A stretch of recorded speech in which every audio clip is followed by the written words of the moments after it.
Fala pessoal, tudo bom? Aqui é o Rodrigo Vilela do canal Leia para Viver e hoje eu venho com as 10 melhores leituras que eu fiz nesse ano de 2019.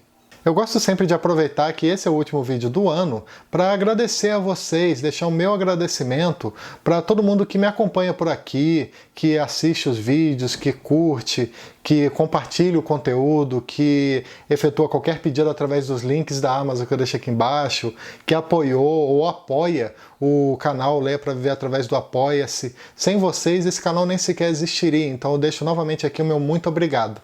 Bom, esse vídeo de hoje funciona da seguinte maneira.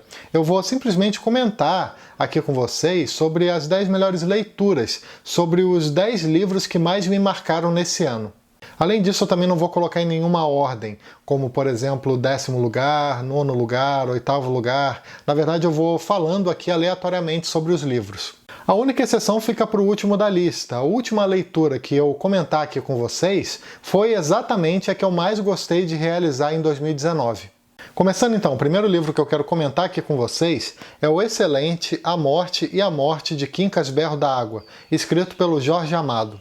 Esse é um livro super curtinho, rápido de ler, extremamente engraçado, que fala sobre a morte de um certo Quincas Berro da Água e todas as loucuras que acontecem depois disso. Nessa obra, o Jorge Amado faz uma crítica bem interessante ao moralismo, além de também falar muito sobre memórias, sobre as interpretações que fazemos das pessoas que faleceram.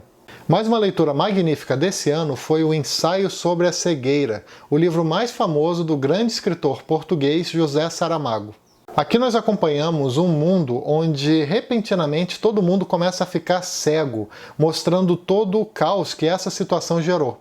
Esse é um daqueles livros que te chocam, que te dão um tapa de realidade, literalmente, e te tiram da zona de conforto, seja pela história mesmo ou pela crítica que ele traz.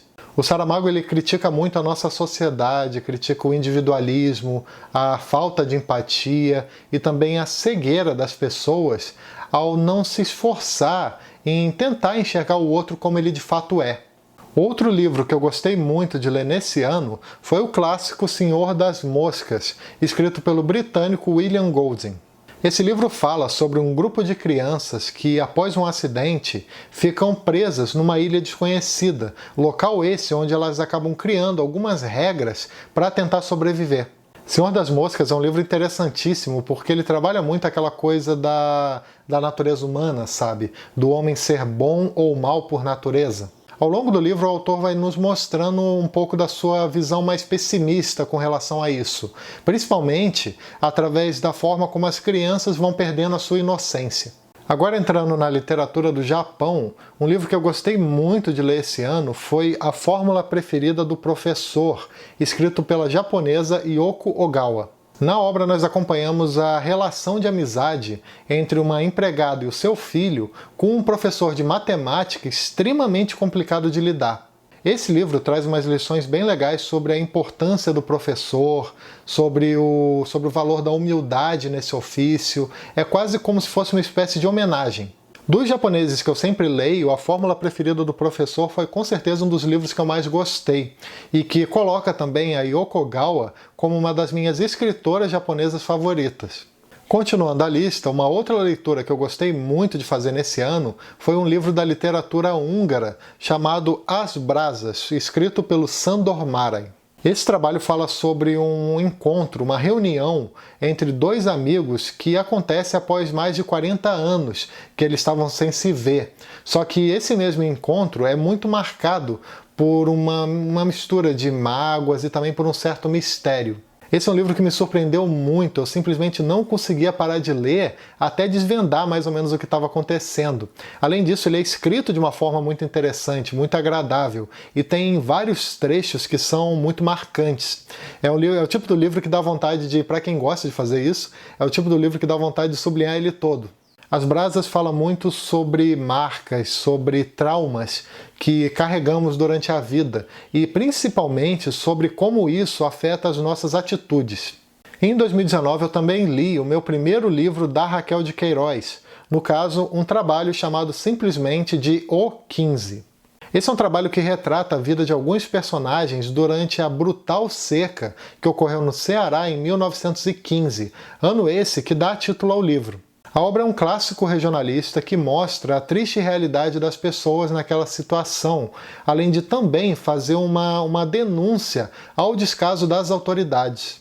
Além desse clássico da chamada literatura da seca, eu também li em 2019 um outro livro que trata desse mesmo assunto, que no caso é o famoso Vidas Secas de Graciliano Ramos. Ambientado no sertão do Nordeste, esse livro conta a história de uma família de retirantes durante e depois da seca, falando muito sobre as suas dificuldades, sobre os seus sonhos e também um pouco sobre o seu dia a dia. Eu achei esse livro simplesmente fascinante, ele até te emociona, inclusive, pela forma bastante particular que o autor trata de temas como injustiça, como esperança, como medo do futuro e por aí vai. Mas um outro livro que eu gostei muito de ler nesse ano foi o Pastoral Americana, escrito pelo norte-americano Philip Roth. O livro conta a história de um homem chamado Seymour Levov, também conhecido pelo apelido de Sueco, que tenta ter uma vida perfeita nos moldes do estilo de vida estadunidense. Só que uma série de eventos bastante complicados vão acontecendo e vão meio que destruindo esse seu sonho, esse seu ideal. Essa é uma obra que questiona muito o chamado American Dream, o sonho americano, mostrando que muitas vezes ele promove uma ideia que não condiz com a realidade da maioria, da enorme maioria das pessoas. Já chegando no final da lista, mais uma leitura que eu fiz em 2019, que se tornou não apenas uma das minhas favoritas desse ano, mas também de todas as que eu já fiz, foi O Sol é para Todos, da Harper Lee. Esse livro, que é ambientado numa pequena cidade do interior dos Estados Unidos, é narrado por uma menina chamada Scout, e através dos olhos dela nós vamos acompanhando um certo julgamento que se tornou um grande evento local. O Sol é para Todos é um livro super bem escrito, eu acho extremamente difícil alguém não gostar de realizar essa leitura. Ao mesmo tempo, ele também faz várias críticas ao racismo e também à intolerância presente na sociedade norte-americana. E agora, para finalizar, minha leitura favorita desse ano de 2019 foi, sem dúvida, O Morro dos Ventos Uivantes, escrito pela Emily Brontë. Nessa obra, nós acompanhamos a conturbada história de várias gerações de uma mesma família do interior da Inglaterra.